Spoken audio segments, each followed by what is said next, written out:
He's Matt Schaub of the Texans. This would be hazing, wouldn't it, with the Texans? Would you guys do something like this, Matt? It might occur from time to time. Did you get hazed?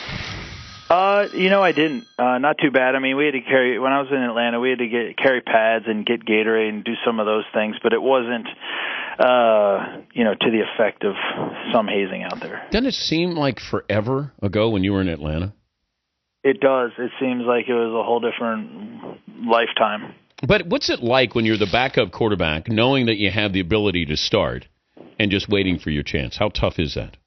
It's difficult, but at the same time, you just have to understand your role and get yourself as best prepared for an opportunity when it presents itself. And, my time in Atlanta was very valuable to me. I got a lot of time in preseason. I actually played in quite a bit of regular season games just by the nature of how Mike Vick plays. And there was a lot of games that I did see action. And, you just try to have yourself as best prepared to go in there and play well so you show people that what you're capable of. But how tough is it to watch somebody play a position in a style that you could never play it that way?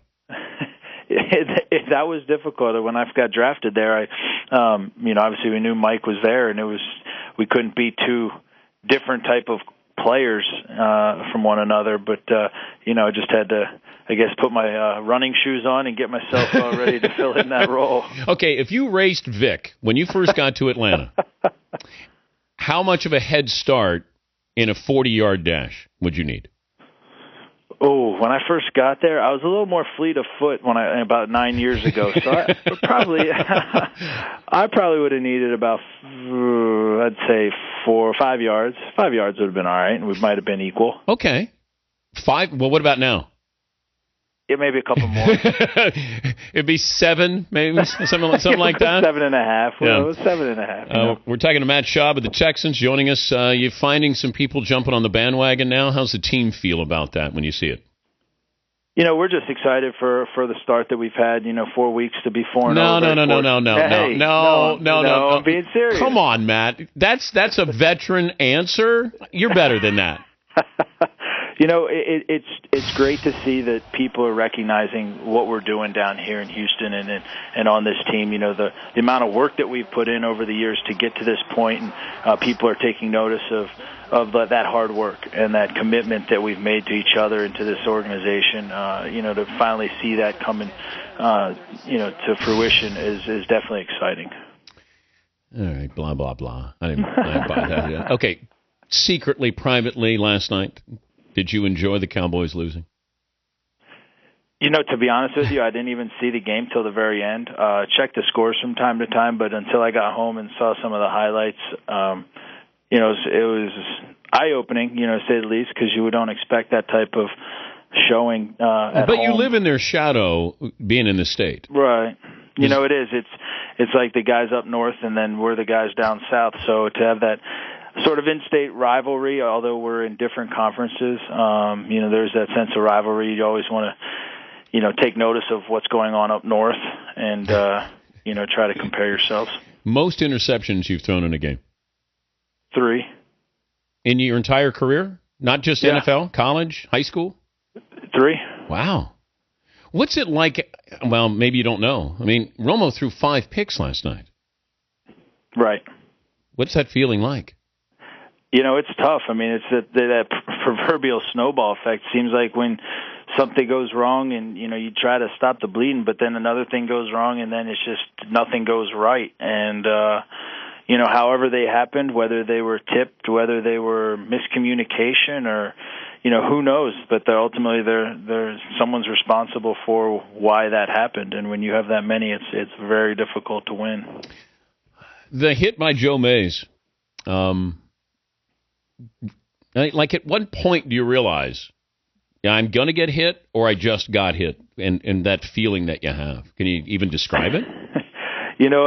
I didn't even really know he was coming because I was rolling out to my right and had Andre running down the sideline on Champ, and he was coming from my left, and so I really didn't even notice him coming. Now I felt someone coming from right in front of me or just off to the right, and I think it was one of their D tackles. So I was really bracing for that hit as I was letting go of the ball, and then that's when I guess Joe came and hit me, and it was right then that I realized, hey, I got hit, but I didn't really know that it was happening until just after it did. But you grabbed your helmet's off, and then you're grabbing your ears. Yeah. Why? Because I got a pretty good cut on the one, and it was bleeding, and I knew something was wrong. Just didn't really know how bad it was, until the trainers came out and were trying to, stop it. Did you find the piece of ear? Well, yeah, we managed to recover that. It really wasn't that much in my ear. It was a nice laceration on the ear, but it wasn't anything. I think it was blown out of proportion a little bit. I don't know. Well, okay, maybe the piece of ear, but not that hit. Yeah, the piece of ear, yeah. Yeah. That's what, yeah, what Evander Holyfield? You're only like the 2 millionth person that said that in the last week. Well, I was just trying to clarify to be on your side. Wait a minute. Why are you turning against me? I'm the one that picked you guys to go to the Super Bowl this year. Well, I didn't realize that. Yeah, I picked you against the Niners in the Super Bowl. Well, you're gonna take it back now? About the Evander Holyfield? No. Oh no, about the Super Bowl? No. I'll keep with that. Yeah. Okay. All right, but I was just trying to clarify that you didn't lose an actual piece like Evander Holyfield. No, it wasn't to that extent. Okay, no. Van Gogh. How about a Van Gogh reference? Does that help you, Mr.? Well, I think that would take it even to a further extreme. Okay, but isn't that better that I'm going Van Gogh instead of Evander Holyfield? I guess you could say that. Yeah. Where did we go wrong here? I was just I don't know. I was clarifying it to. Let me try this. I'll try this again. All right. So you're okay now. Yes. Okay. I'm surprised, I have to admit, that they allowed you back in the game. How the hell did you pass the test to get back in the game? Well, when I was on the field and on the sideline, everything was fine, other than my ear.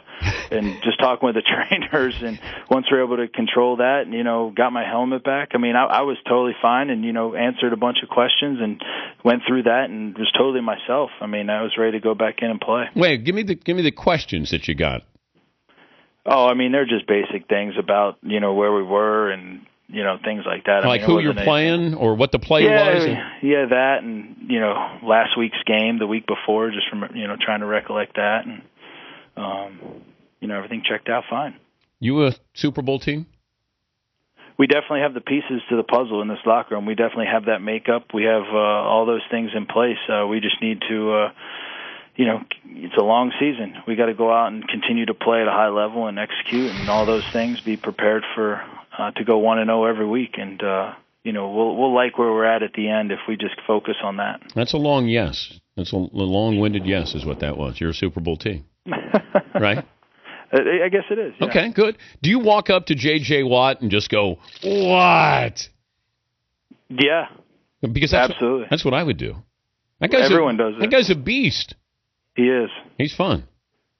We're glad he's on our side. Yeah, well, I'm sure Mark Sanchez is going to get his fill of J.J. Watt coming up on Monday night. Hey, it's good to visit with you.